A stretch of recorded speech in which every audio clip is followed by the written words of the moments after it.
It's time for a show. Everything's going to be amazing today. Let me get your comments on locals working. There we go. Boom, boom, boom, boom, boom, boom.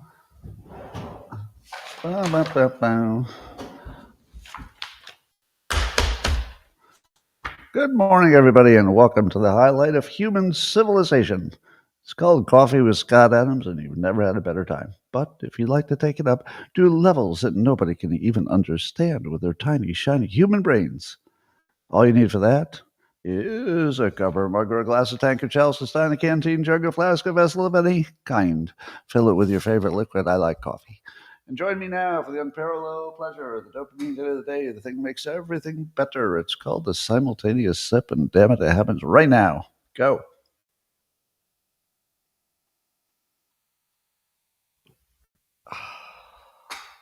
So good. Well, special thanks to Jack Basabic for your kind words on X. I appreciate that. I'm glad you watch every day. How about the news, huh? There's a lot of news today. Let's see if we can pound through it.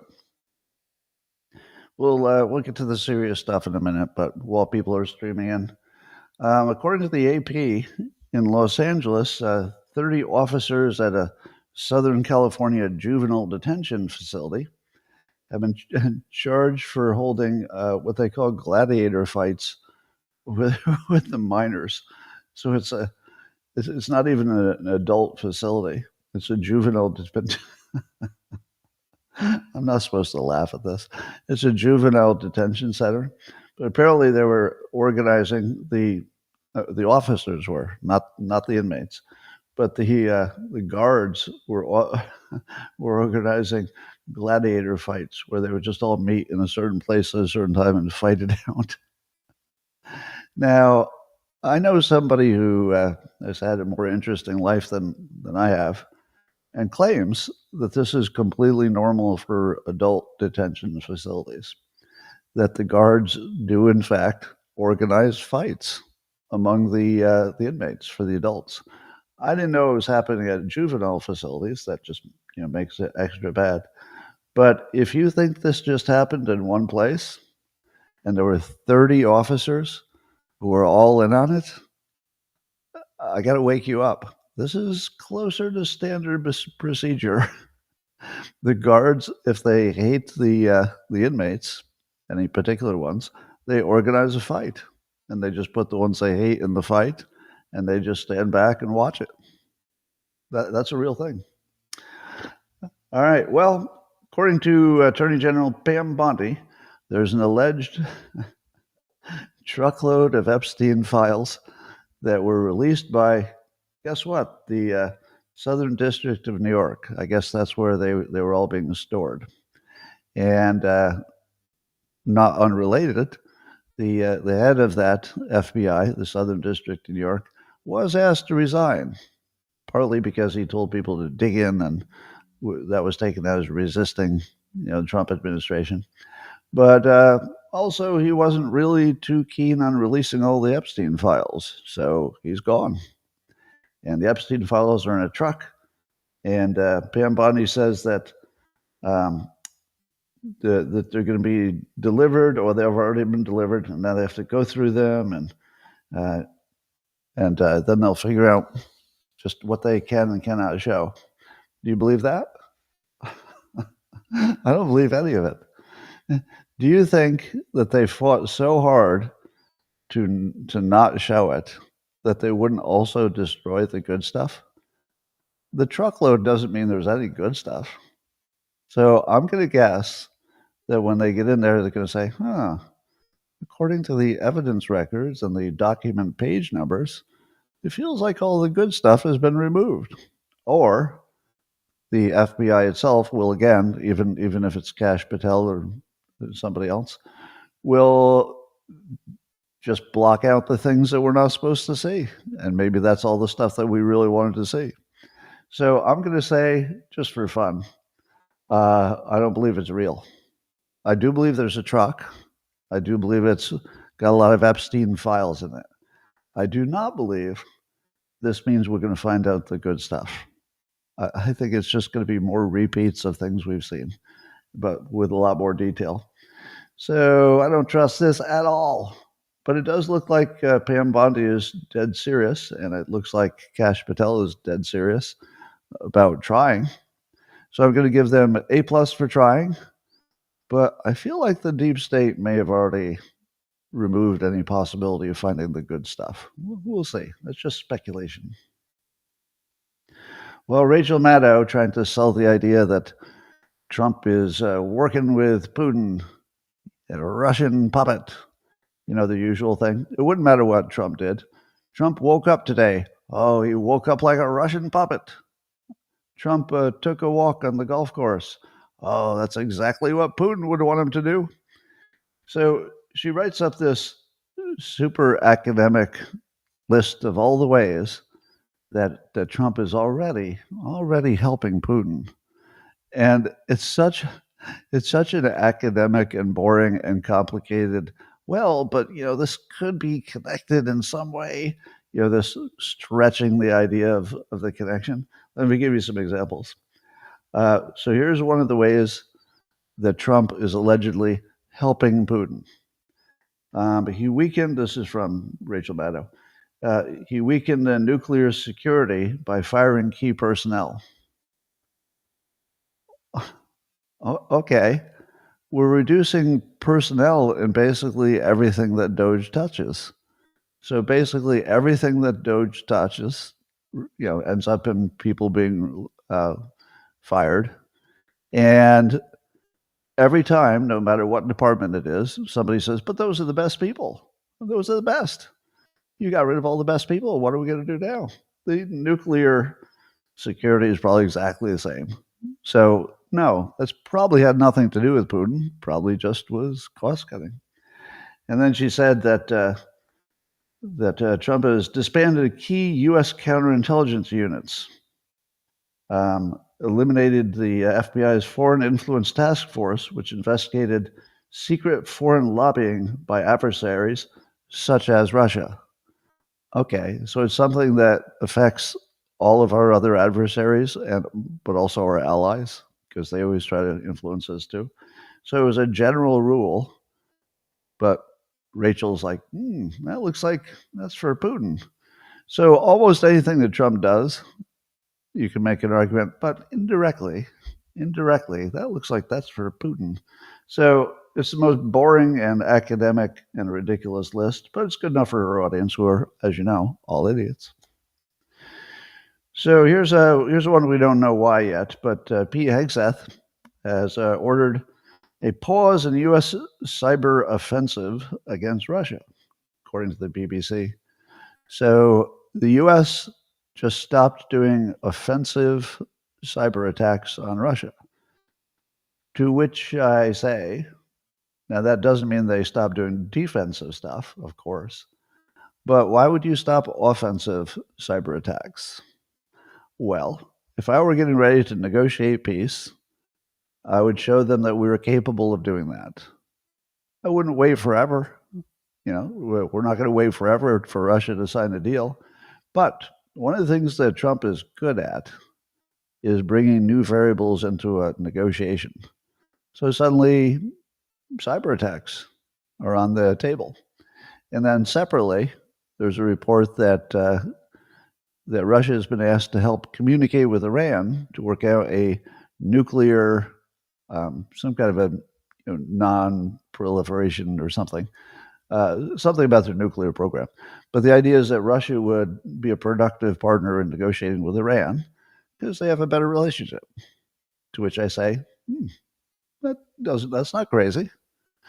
So we don't know enough about the pause in the U.S. cyber offensive, but if it's just a pause and we're just showing that we can do it, and we're trying to bring Russia into a more productive conversation about different parts of the world and how can you help us, and maybe we can work together, and maybe we can make some money.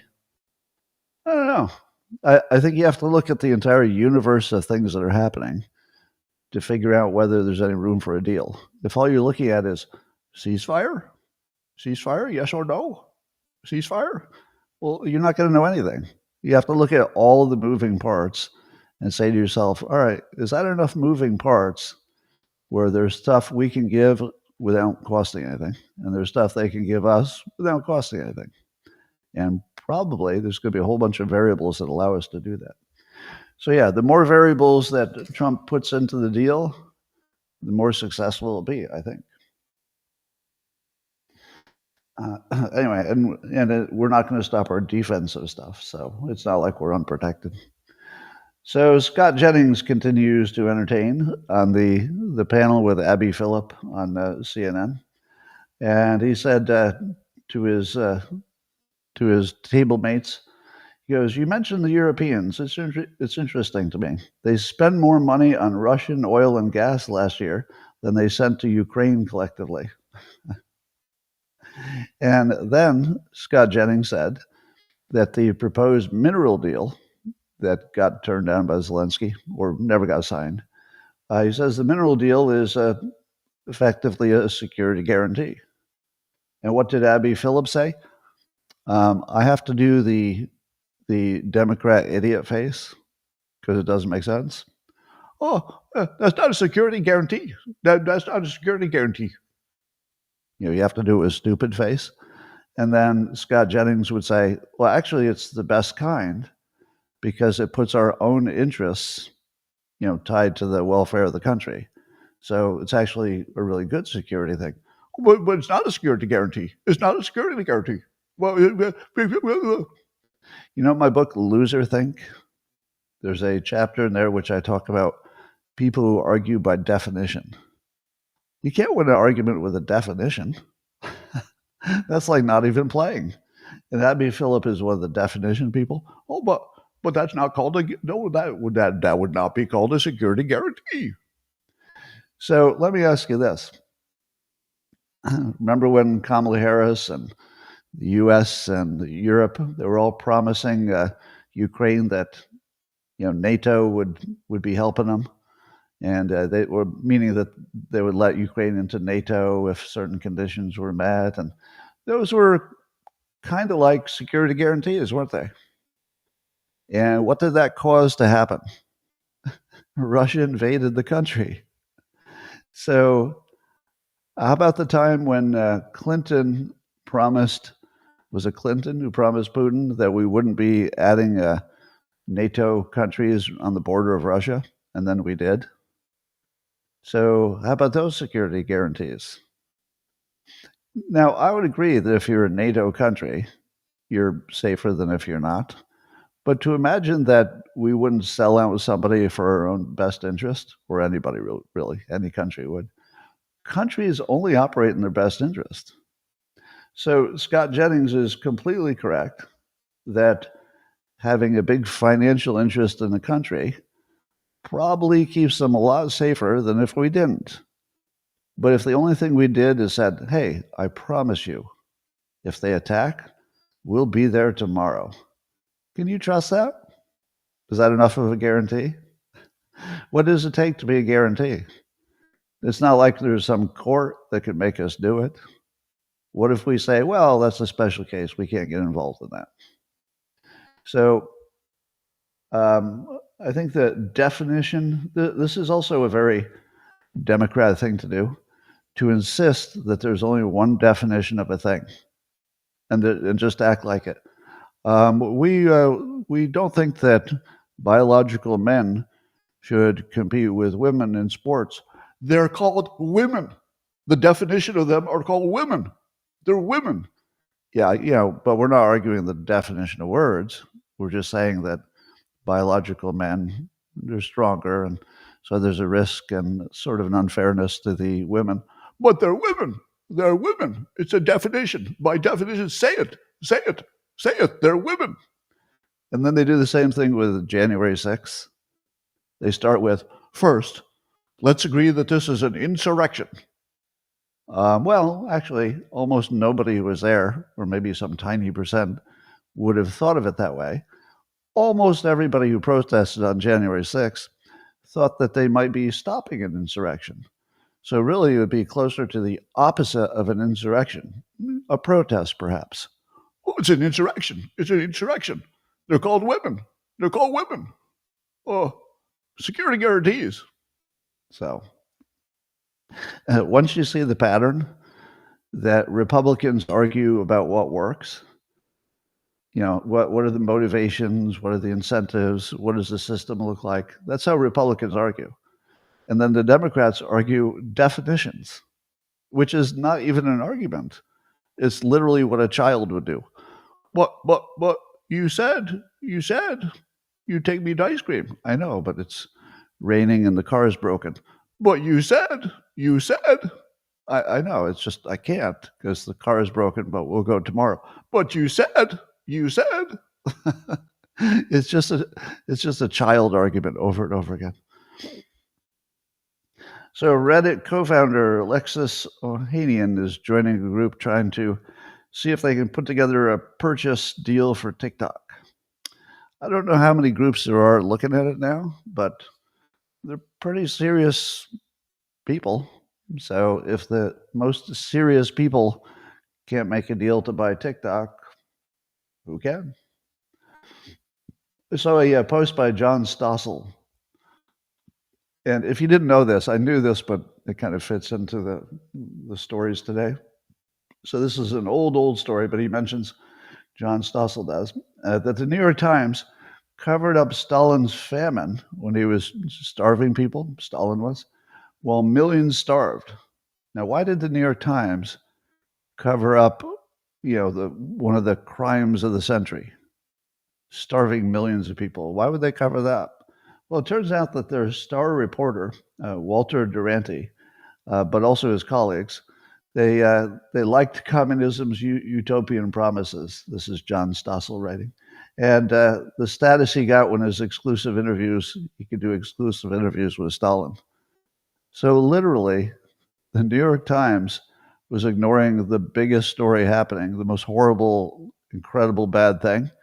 And it was because the reporter sort of thought maybe communism is a good deal. And, if you get past this, maybe it'll all work out. Now, isn't it great that the media used to be completely fake and that's all fixed now? I always think that if you don't know anything about history, everything looks different. If you knew that for sure, no doubt about it, that our major media platforms historically had all been fake. They were either controlled by the CIA or in this case, probably wasn't the CIA, but just somebody wanted to lie because it was good for him or it worked into his philosophy. Can you even imagine what changed enough that this wouldn't still be the case? Was there magic? Was there some magic after this happened? And then the magic would catch it every time it tried to happen again? No. The Russia collusion hoax was just a made-up whole thing.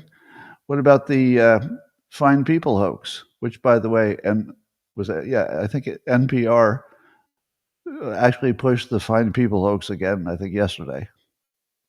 Now, the media has never been real. And if you don't know that it's never been real historically, it's really hard to understand that it suddenly turned bad. But most people think, well, it was pretty good in the old days. Maybe it got a little worse, but it's basically okay. No, it has always been completely fake, and there are reasons for it. There are structural reasons that guarantee it will be fake because people have interests, and those interests have money, and sometimes they're the writers. But nobody's really interested in the truth. They're interested in what works out for them.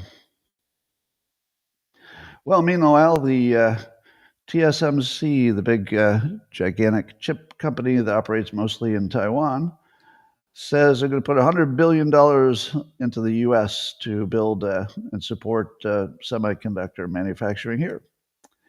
Now, that sounds familiar, right? Because we've had a few rounds of this company is going to do that, this company.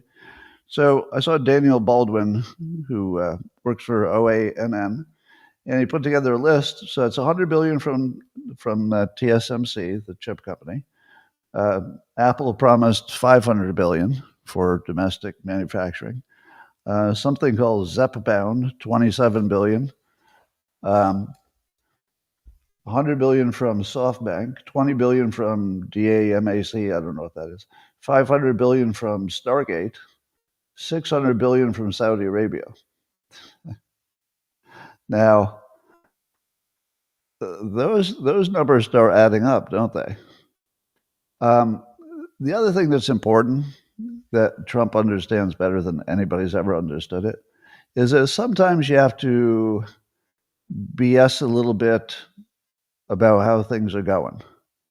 And then everybody's like, really? Everything's going in that direction? Everybody, there's a big list of people putting a lot of money in there. I better get on board. It's how I get attention. It's how I make the government like me. It's how I get the public to like me. It looks like it's trend. So these type of deals are being really well promoted. And the promotion is probably as important as the dollar amounts, at least in the early stages, because you need a lot more, but you want everybody to think everybody's doing it. Like you need people to just think, oh, this is the thing now. This is what we do. And we're there. I think he's actually achieved that. Eric Doherty on X says that HP is looking to move a lot of their operations from China to the U.S. in response to Trump's tariffs. So there's another story. The tariffs are working, at least in that limited sense. And meanwhile, Trump's telling farmers to get ready to produce more food to sell inside the U.S. because he's putting tariffs on external food coming in starting April 2nd. Now, the tariffs for Canada and Mexico kicked in today, 25% on most things, but energy is a little cheaper, 10%. And I think Canada has already matched it with 25%. I haven't heard from Mexico yet, but one assumes they'll match it. So the trade war is on. But at the same time, we'll talk more about that. OPEC announced that it's going to increase oil production, according to The Hill. Now, if you increase oil production, that should drive the price of oil down because it increases supply. And I don't know if that's net good or bad for the United States, because if prices are high, then we drill a lot more in the United States because everything you do would make money. It's like, whoa, oil's so high.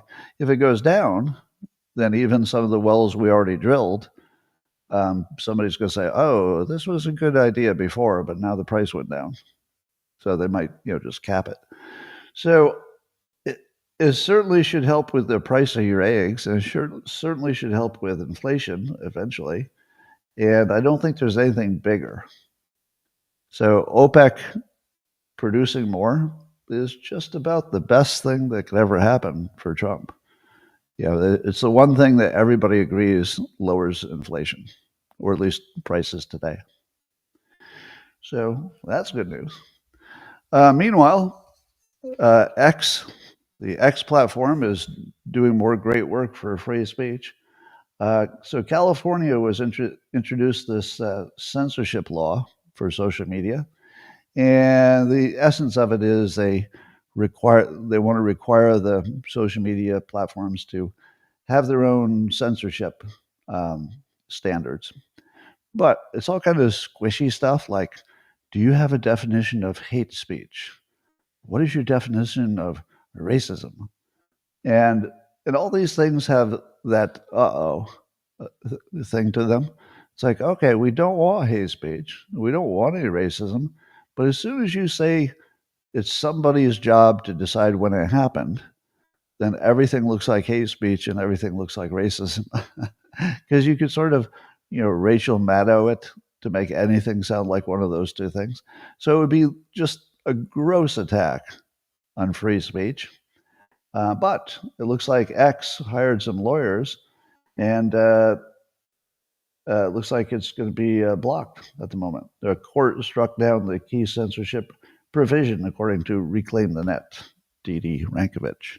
So this is really huge.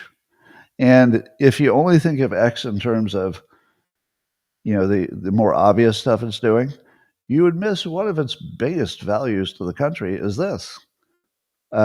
Musk will lawyer up whatever it costs, and he will go after every attack on free speech that affects X. And this is huge, that you could get a win like that.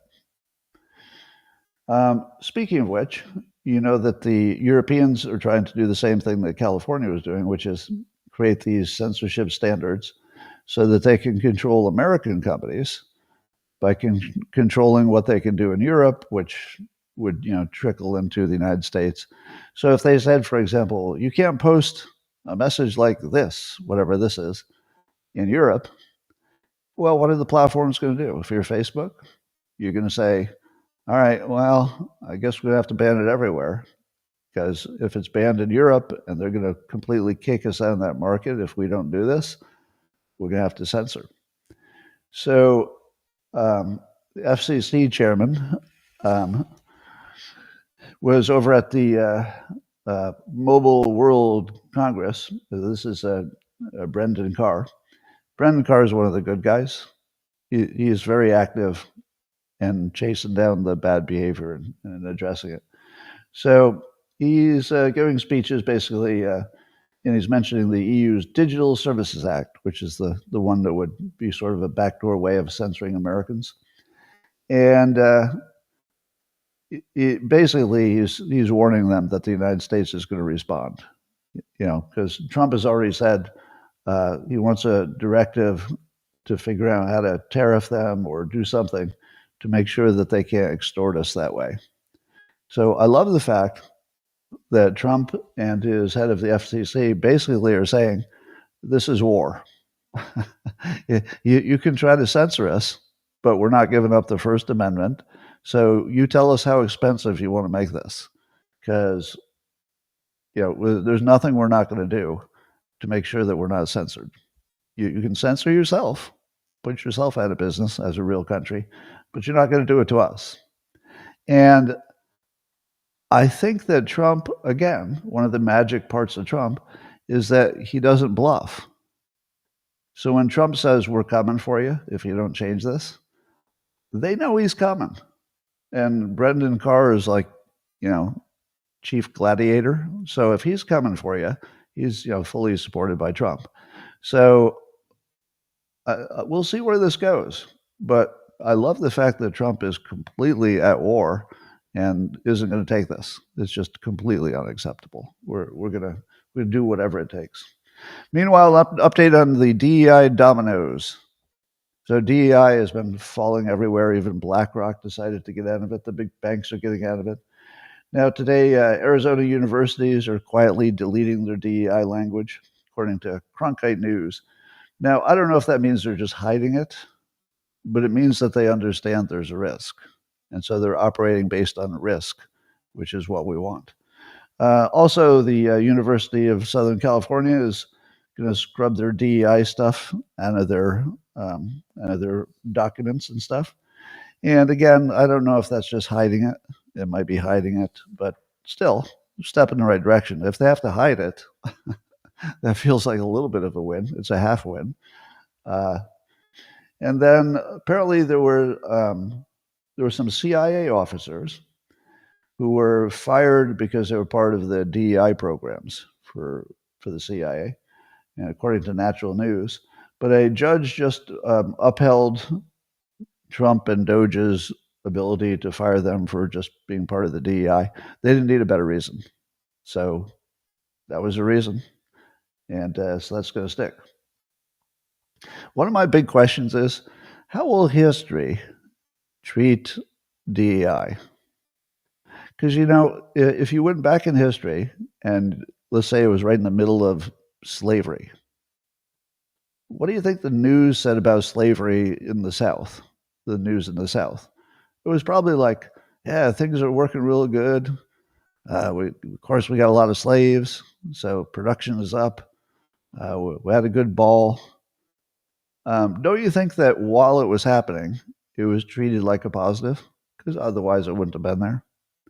But then, a few hundred years later, we quite rightly call it like one of the worst things we've ever done. And we've done some bad things. But we all understand, okay, that's right near the top of the worst things we've ever done.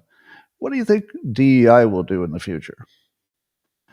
I have a dream. I have a dream that it will be treated by historians as just evil. Now, it's not going to be full, slavery evil or Jim Crow evil, but it's right up there with Jim Crow. So it's like 40 years, roughly 40 years, I think, of absolute overt discrimination against one category of people.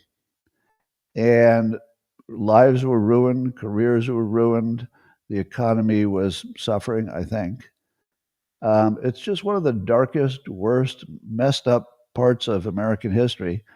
And I just wonder if history will ever record it that way, or if they'll say, well, all the good people tried for decades to make things better, but the evil Republicans shut it down after 40 years of being terribly successful. Now, it wasn't called DEI for 40 years, but it was, affirmative action, same thing. So I'm hoping history will get it right and say that this is one of the worst things that the country's ever done. We've done worse, but it's one of the bad ones. All right, this is funny and also predictable. Do you remember when UK and France were meeting to figure out what they could do about Ukraine? And then they came out to that meeting, and it sounded like, looks like there's a little bit of unity there. So the UK and France were talking about maybe putting boots on the ground. And I thought, well, it starts with, two of the more important countries, and then they'll slowly, collect in their allies, and maybe they've got this, maybe they figured it out. But instead, apparently, what we just learned is that Germany walked out of the meeting, according to Javier Villamor, European conservative. So Germany just said, I'm paraphrasing because I wasn't there, but it was something like, wait, what did you just say? Well, our idea is we're going to put boots on the ground in Ukraine. Wait, whose boots? European. So we're going to put some UK boots, we're going to put a little France boots. We hope we can get some German boots over there filled with people, of course, not just the boots. And then Germany was like, we're done. That's crazy. And they just walked out. Now, if Europe can't get Germany on board, and it's not because it's expensive, it's because Germany just said, how about no? How about hard no? So, and then we're not even sure if France and the UK agree on what a ceasefire would look like. So the European Union, or let's just call it the European countries, decide that they're going to go it alone. And the best they could come up with is two countries that almost agreed, and the rest of them just said, are you fucking crazy? We're out. So it looks like they got nothing. But then on top of that, the EU, the head of the EU, says that they're going to unveil a $800 billion plan to rearm Europe. $800 billion. And I say to myself, okay, what would have been the most predictable outcome? Not the most entertaining, the most predictable outcome. Let's see if you can figure this out. There's the possibility of conflict. People are trying to prevent conflict, but there's a real possibility of the conflict. If you were going to predict what was going to happen, the most obvious prediction, it would have been, so what will happen is that the military-industrial complex will get billions of dollars, and we'll get screwed. It was completely predictable. The military-industrial complex, they just keep winning. I've actually thought, how could I get in on this military-industrial complex? Because I like to be on the winning team, and I swear to God, they win every round. What's your problem? Russia. You're going to need to buy some weapons. What's your problem? China. Well, I got an idea. You better spend $1 trillion on weapons.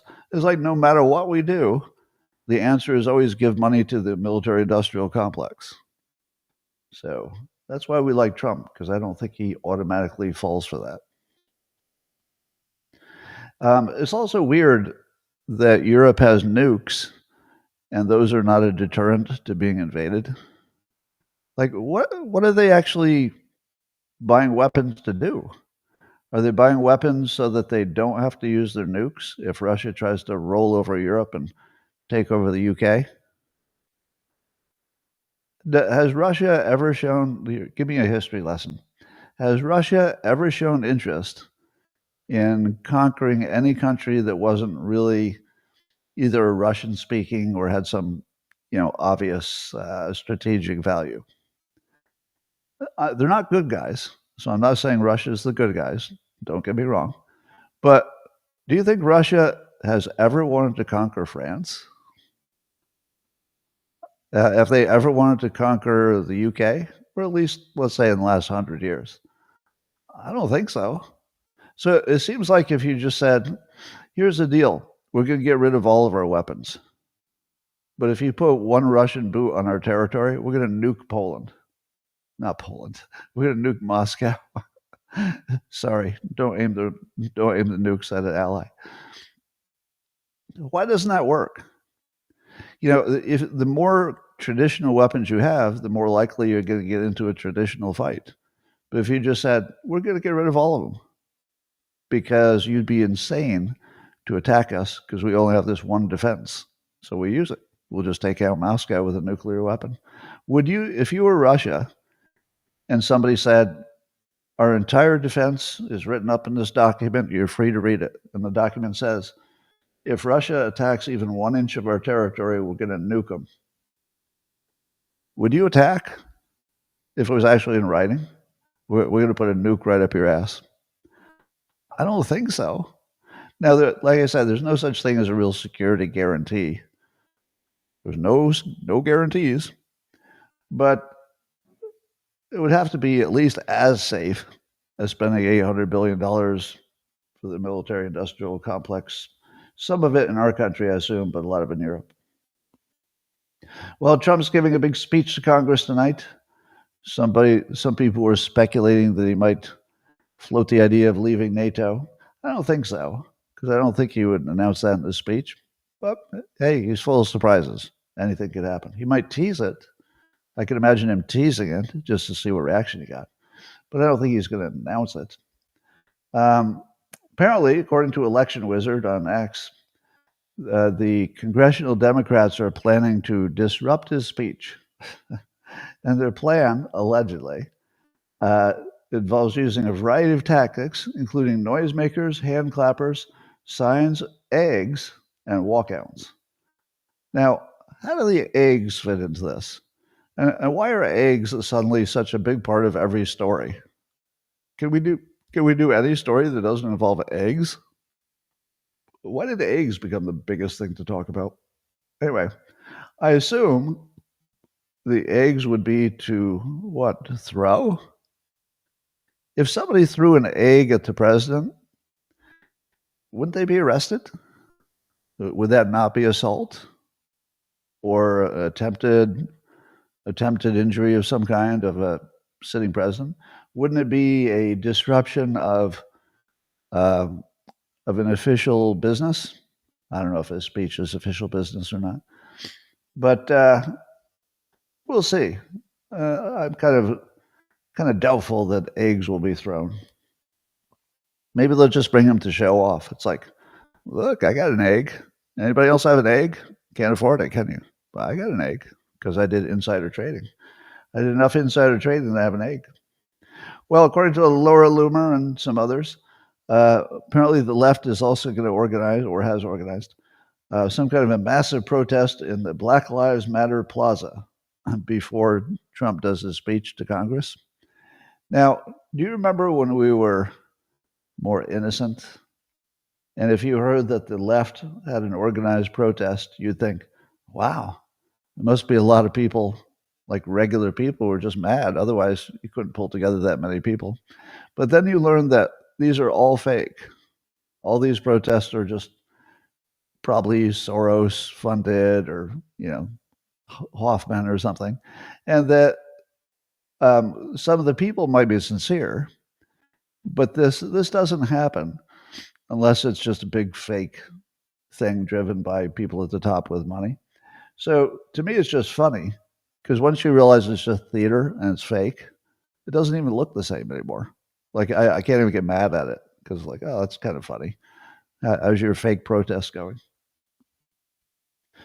Well, if you haven't seen economist Jeffrey Sachs talking about Russia and Ukraine, you really should. Now, he does have what I would consider a, I don't want to say it it's hard to describe him. Other people would say he's pro-Russian. Other people would. So I'm not going to say that. But it lets you know how he is received. So one of the things that when I say pro-Russian, I don't mean more than the United States. It's just that he doesn't want to be at war with Russia. It doesn't make any sense. So I guess other people think that's pro-Russian because he doesn't want to be at war with Russia. But he says the war is over because Trump doesn't want to back a loser. And that's all you have to know. That Zelensky is a loser, and backing him wouldn't make sense.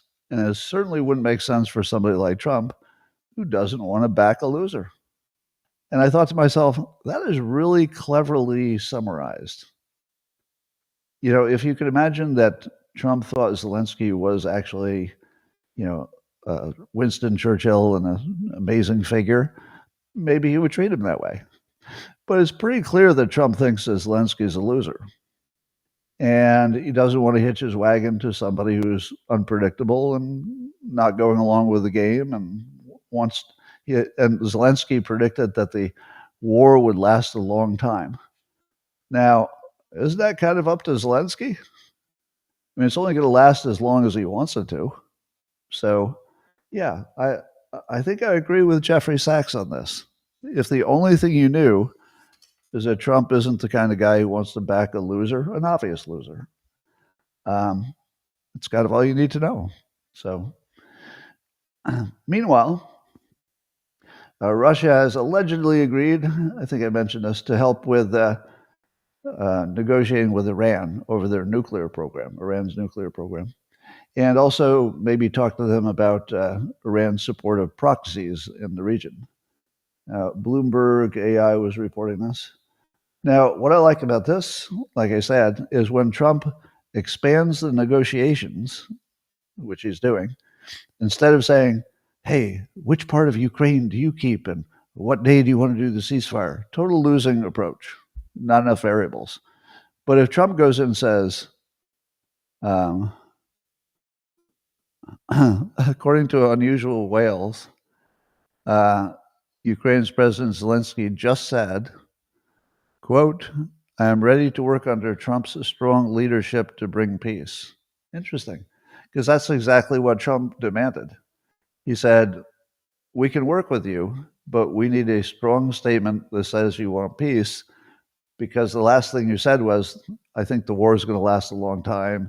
We need security guarantees. We need weapons. That's the opposite of working toward peace. So it looks like Zelensky's reading the room a little bit better. Obviously, he's getting a lot of advice. But you see the bigger picture, right? It's a really big world. Russia has a lot of energy. They get a big military. They've got connections with countries we want to influence, Syria and Iran. And we have things that they want, such as maybe not doing cyber attacks. Maybe we're better at it than they are.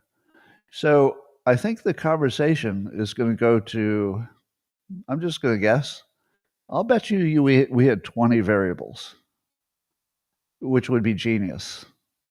Because if you got 20 variables, everybody's got something to get out of it. It's like, okay, well, you're going to help us with Iran, but also this will settle, Ukraine. But well, maybe we can do a mineral deal with Russia separately from anything that we do with Ukraine. And so suddenly you've got 20 different things that just make sense, just common sense. You help us, we can help you. There's no reason that we should be enemies. Now, those of you who have been with me a long time, how long have I been saying that the arc of history is bending toward Russia and the United States being allies? We're natural allies. Now, what I mean by that is that we have more interests in common if we think about it right. Yeah, if we stop pecking at each other and trying to get an advantage and put the other one out of business, which is what we've both been doing for decades, if we just stopped doing it and said, how about instead of trying to destroy each other and putting all of our efforts into it, what if we tried to make money? What if we tried to make the world safer? What if we said, if you stay out of our part of the world, there are parts of your world that we'll stay out of. And I just think we have the most natural possibility of being allies. Now, part of it is we don't share a border. As soon as you share a border, everything becomes complicated. But we don't. We got that wonderful ocean between us and more. We got Europe and an ocean. So I really think my optimism of getting sort of a giant 20 variable Russia deal, very high, very high. And the reason is both sides want it, and it's doable. Both sides have really good negotiators, and Trump said in one of his announcements that that Putin even used his own campaign phrase, "common sense," which of course was very smart for Putin to do because he's good at sucking up, when he's negotiating. So, yeah, I think something good could come out. I'm 100% positive on this at the moment. 100% positive. It won't be right away because 20 variables. I mean, think about how long it would take to figure out 20 variables, but we can do it.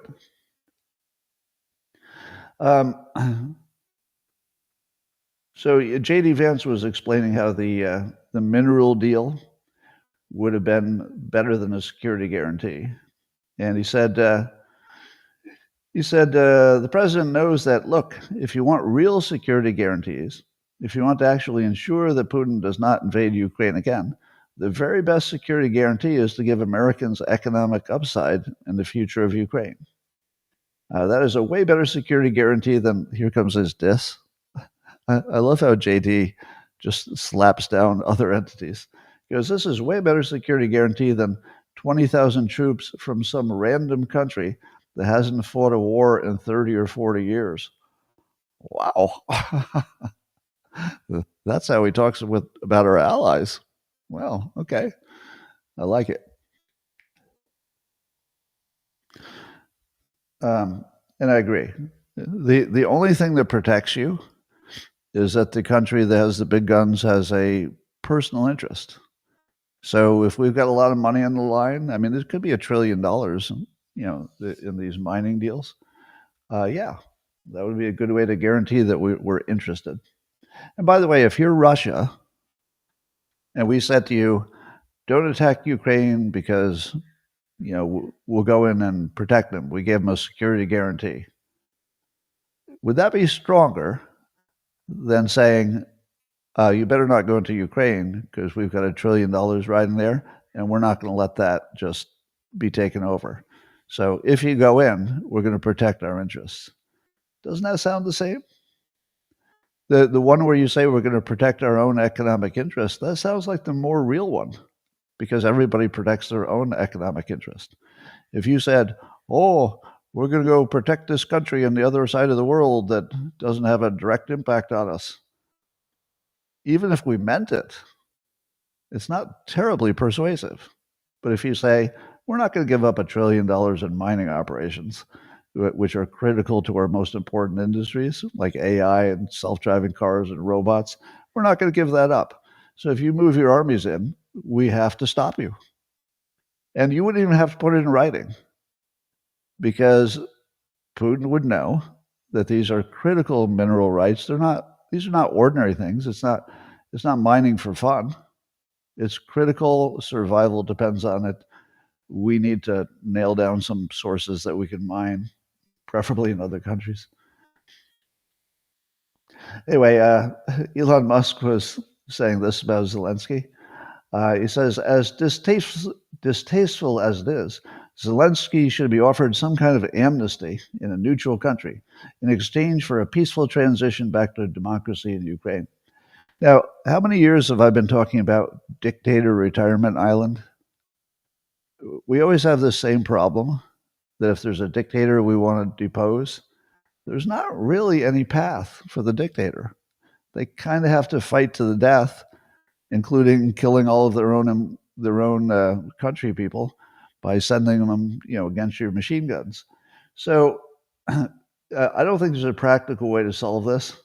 But if we had just one good island and we said, here's the deal. If you decide to retire to this island, we'll give you an American passport and you can live there. You'll have a mansion. You can keep the $1 billion you stole. You can live in luxury, and we'll guarantee that nobody comes over and tries to kill you from anything you did before. You'll just live with your neighbors who are also retired dictators. Be kind of cool. It's not my best idea, but I agree with Musk. There needs to be some way that the alleged dictator can make a clean escape in a way that would just be good for them. Because we don't need to punish them so much as we just need them gone sometimes. All right, here's my idea for what to do to negotiate the who owns what land on the eastern part of what used to be Ukraine, but now seems to be totally occupied by Russia, just the eastern part. I saw a map of where Russia was the main language. I didn't realize that something like, is it over half of Ukraine? Russia is the dominant language, and people might even call themselves Russian. Not all of them, but a lot of them would call themselves Russian, even though they're technically Ukrainians. And so I thought, well, let's say you did a vote, and you said, all right, all these little regions that are disputed that Russia controls right now, Russia, would you agree to do a vote? Well, nobody's going to trust the vote. We would just assume that would be rigged. So you can't really have a vote. But could you do a survey? I'm guessing that most of the people over there still have cell phones, right? Could you do a scientific enough? And I would get at least 3 separate pollsters to do it and then compare them so that they would do their work blind. Then the 3 would compare to see if there's any major differences in what they got. And they would just call people.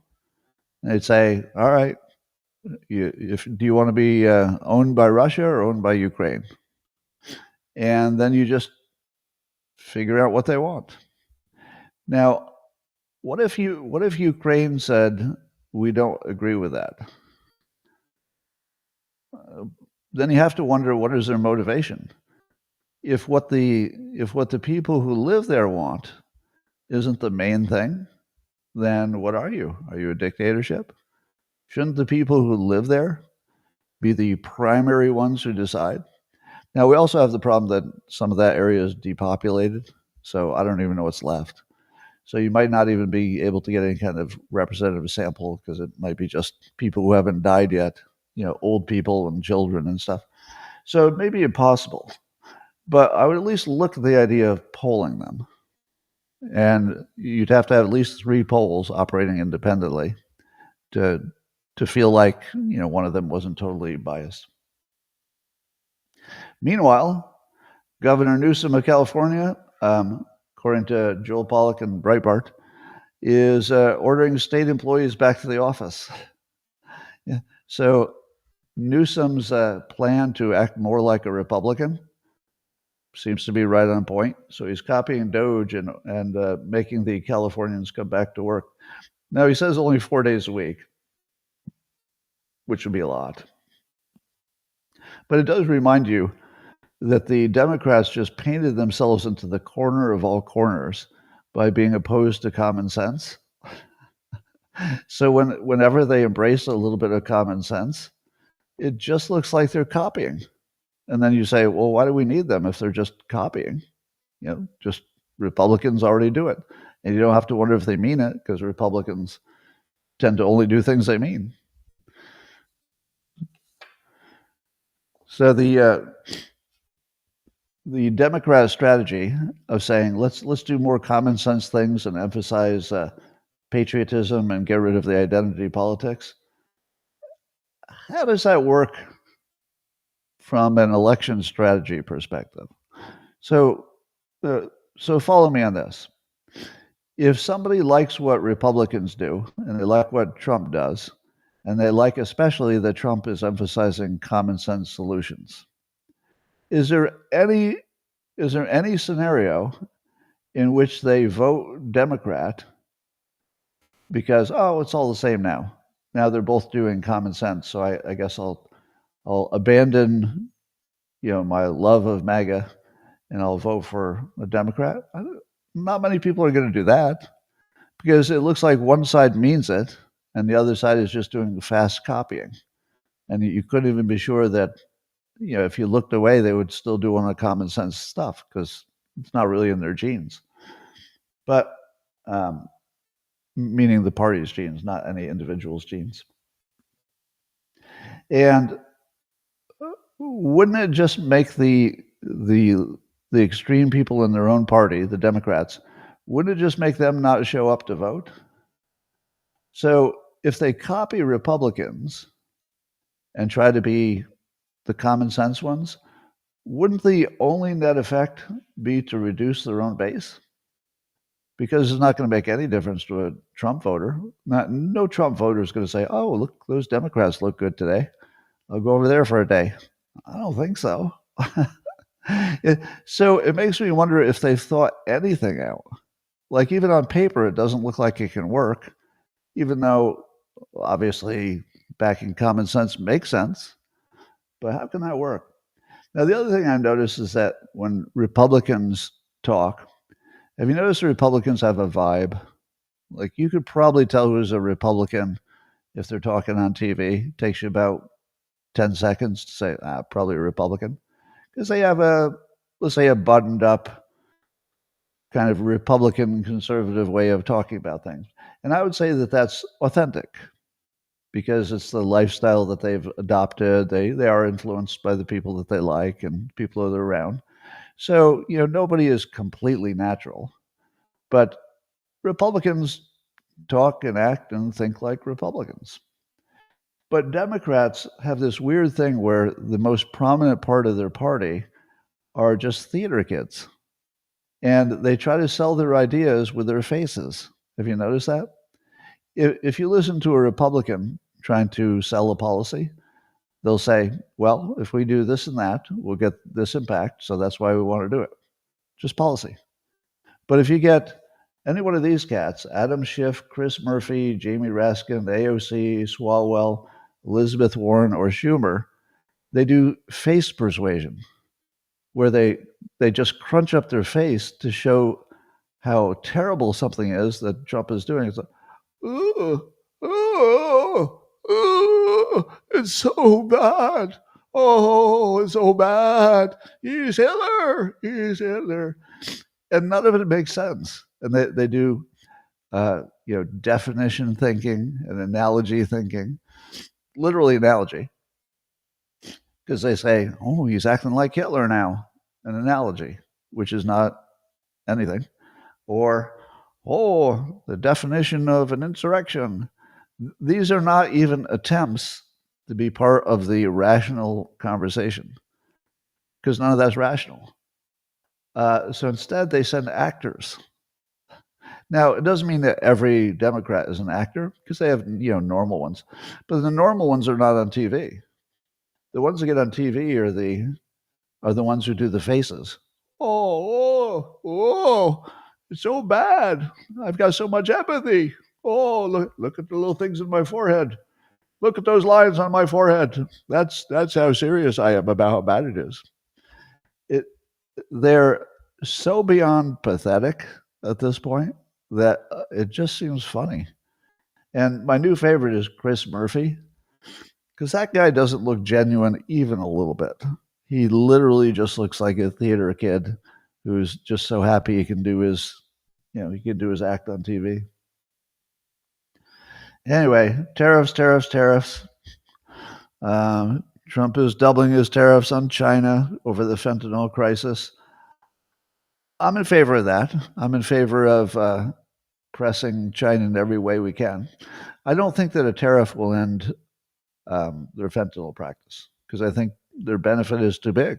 It's a huge burden on the United States. They don't care about our deaths.